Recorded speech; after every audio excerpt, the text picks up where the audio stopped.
أما بعد فأعوذ بالله من الشيطان الرجيم بسم الله الرحمن الرحيم لقد كان لكم في رسول الله أسوة حسنة صدق اللہ العظیم۔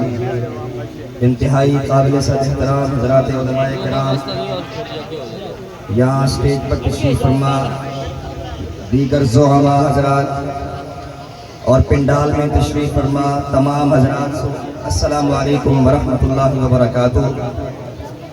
میں سب سے پہلے دار ارقم اسکول پاکستان کی طرف سے آپ تمام حضرات کا مشکور ہوں اور خوش آمدید کہتا ہوں کہ آپ اس پروگرام میں تشریف لائے۔ اللہ تعالیٰ آپ کو اس کا اجر عظیم عطا فرمائے۔ وقت کیونکہ مختصر ہے، ہم میزبان ہیں، زیادہ دیر آپ کے درمیان نہیں ہم حائل ہوں گے آپ کے اور مہمانوں کے درمیان۔ یقیناً اس وقت سے فائدہ اٹھاتے ہوئے میں ایک دو گزارشات آپ کے سامنے عرض کروں گا۔ میں نے قرآن مقدس کی ایک آیت آپ کے سامنے تلاوت کی ہے، لَقَدْ كَانَ لَكُمْ فِي رَسُولِ اللَّهِ أُسْوَةٌ حَسَنَةٌ۔ اسی کے تناظر میں آپ سے گفتگو کروں گا۔ رب العزت سے دعا ہے کہ اللہ رب العالمین مجھے اور آپ کو شرف قبولیت سے نوازے اور اس پر عمل کرنے کی توفیق عطا فرمائے۔ عزیزان گرامی، نبی مکرم صلی اللہ علیہ وسلم کی ذات گرامی، آپ صلی اللہ علیہ وسلم کی شان قرآن مجید میں جگہ جگہ بلکہ پورا قرآن ہی نبی کی عظمت ہے۔ اگر نبی صلی اللہ علیہ وسلم کے اخلاق کی بات کریں تو قرآن کہتا ہے کہ وَإِنَّكَ لَعَلَىٰ خُلُقٍ عَظِيمٍ۔ اگر نبی مکرم صلی اللہ علیہ وسلم کے شہر کی بات کرتے ہیں تو قرآن لا اقسم بہذا البلد کہتا ہے۔ اگر نبی مکرم صلی اللہ علیہ وسلم کے چہرے کی بات کرتے ہیں تو قرآن وَالضُّحَىٰ وَاللَّيْلِ إِذَا سَجَىٰ کہتا ہے۔ اور اگر نبی صلی اللہ علیہ وسلم کے سینہ اقدس کی بات کرتے ہیں تو قرآن أَلَمْ نَشْرَحْ لَكَ صَدْرَكَ کہتا ہے۔ اور وقت کی قلت کو سامنے رکھتے ہوئے کسی نے کیا خوب کہا کہ دمکتا رہے تیرے روضے کا منظر، سلامت رہے تیرے روضے کی جالی، ہمیں بھی عطا ہو وہ شوق ابوذر، ہمیں بھی عطا ہو وہ جذبہ بلالی۔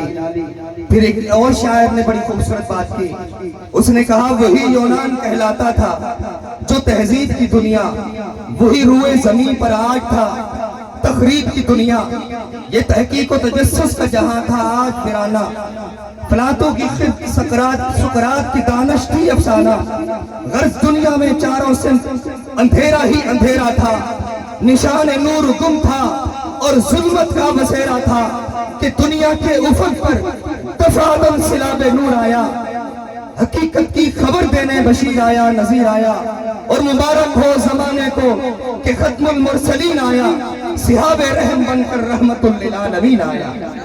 اور کسی اور شاعر نے جہاں بڑی خوبصورت بات کہی، اس نے کہا یہ پھول نہ ہوتا تو کلیوں کا تبسم بھی نہ ہوتا، یہ گل نہ ہوتے تو بلبل کا ترنم بھی نہ ہوتا، نقش ہستی پہ یہ گنچے بھی پریشان ہوتے، خیمہ افلاق میں پھر سے تشدد ہوتا، بزم توحید کے نعروں میں تردد ہوتا، نہ دشت و جبل توحید کے خودی خواہ ہوتے، نہ دشت و جبل توحید کے خودی خواہ ہوتے، نہ مزین تیرے ذکر سے بیاباں ہوتے۔ حضور وحی، حضور کیا عجب کہ وحی تیرے حضور پہ پہنچے۔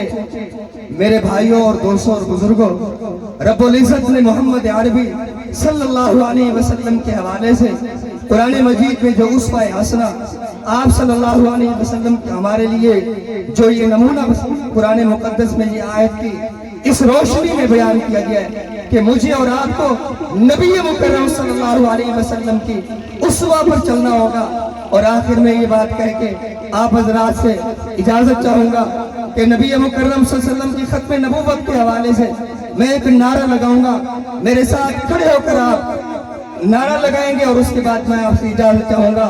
نعرہ تکبیر، بلند آواز سے نعرہ تکبیر۔ تاجدار ختم نبوت، تاج و تخت ختم نبوت، شان صحابہ، شان صحابہ، شان اہل بیت، شان اہل بیت، نعرہ تکبیر، شان